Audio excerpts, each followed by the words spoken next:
Please issue Dayasagar चॅनलला सर्वांनी like आणि सबस्क्राईब करा की जेणेकरून जास्तीत जास्त लोकांना आम्हाला देवाचं वचन सांगितलं आहे आणि जास्तीत जास्त तुमच्यासाठी प्रियजनांना प्रार्थना केली जाईल. म्हणून प्रियजनांना मी सुंदरसा देवाचा मन्ना तुमच्यासाठी घेऊन आलोय. स्तोत्रसहित नीतिसूत्र याचा 20वा अध्याय आणि त्यातलं 28वं वचन सांगतंय. प्रियजनांनो, दया व सत्यता ही राजासनं दया व सत्यता ही राजाचे रक्षण करते व तो दयाने आपल्या सिंहासनावर दूड करतो व बल हे तरुण भूषण करते व पिकवलेले केस वृद्ध शोभा करते व जखमा करणे व घाय घाय आणि वर्म लागणे याला फटके व दुर्लक्ष करतात. दया करणं हे गरजेचं आहे. प्रियजनांनो, तुम्ही जर दया केली तर परमेश्वर आपल्यावर देखील दया करेल. म्हणून परमेश्वराचं वचन सांगतं, जो दया करतो त्याच्यावर मी दयाच करतो. निर्गमन 33 मध्ये देवाचं वचन सांगतं, ज्याच्यावर मी दया करतो त्याच्यावर दयाच करतो, ज्याच्यावर कृपा करतो मी त्याच्यावर कृपाच करतो.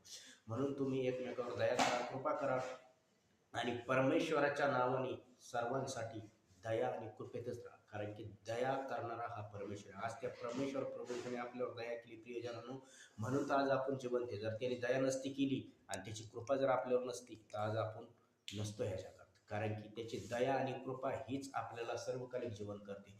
त्याने दया केली तो वधस्तंभावर मरण पावला तुमच्यासाठी, पण मेल्यानंतर पुन्हा तिसऱ्या दिवशी जीवन झालं. आपण विश्वास धरतो, प्रभू तुझ्या दया आणि कृपेमुळे मी जिवंत आहे. तो देव काल आज युगानुयुग एकसारखा. म्हणून नेहमी प्रार्थना करताना कधीही परमेश्वराच्या नावाला धन्यवाद देऊन परमेश्वराची दया आणि कृपा मागा. आज तो दया आणि कृपा द्या. गाजरच्या भूतग्रस्ताला त्यांनी दया कृपा केली आणि त्याला त्या सैतानी बंधनातून मोकळं केलं. आज तोच दया कृपा आज येशू तुम्हाला देईल.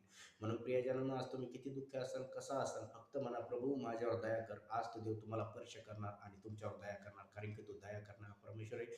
तो दयेने धनवान आहे आणि तो धनवान करणारा देव आज तुमच्यावर दया करेल आणि तुमची परिस्थिती बदलेल. प्रियजनांनो, मी तुमच्यासाठी प्रार्थना करतो. प्लीज सर्वांनी पुन्हा एकदा सांगतो, इशू दया सागर चॅनलला सर्वांनी लाईक आणि सबस्क्राईब करा की जेणेकरून जास्तीत जास्त लोकांना हा व्हिडिओ दाखवतील, जास्तीत जास्त देवाचा गौरव केला जाईल. म्हणून पुन्हा एकदा सर्वांनी हा चॅनल लाईक आणि सबस्क्राईब करा. मी तुमच्यासाठी प्रार्थना करतो. पवित्र देव येशू राजा, जेवढे लेकरं ऑनलाईन मला बघतात त्या प्रत्येकाला स्पर्श कर प्रभू. येशूला बसलेल्या प्रत्येक फटक्याच्या ओळाचं आरोग्य त्यांच्या जीवनात मी रिसीव्ह करतो. जे हॉस्पिटलमध्ये बघते त्यांना येशूच्याच नावात हॉस्पिटलमध्ये आरोग्य मी रिसीव्ह करतो. येशूच्याच नावात ज्याचा हात दुखतोय त्याचा हात बरा हो, ज्याचा पाय दुखतोय त्याचा पाय बरा हो. कॅन्सर निघ येशूच्या नावात, थायरॉइड निघ येशूच्या नावात, ब्लड प्रेशर शुगरचे आत्मे निघ येशूच्याच नावात.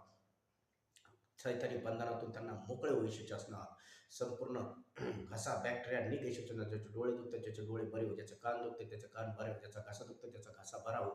ज्या बहिणीला लेकरून त्याला लेकराचा आशीर्वाद रिसीव्ह करतो.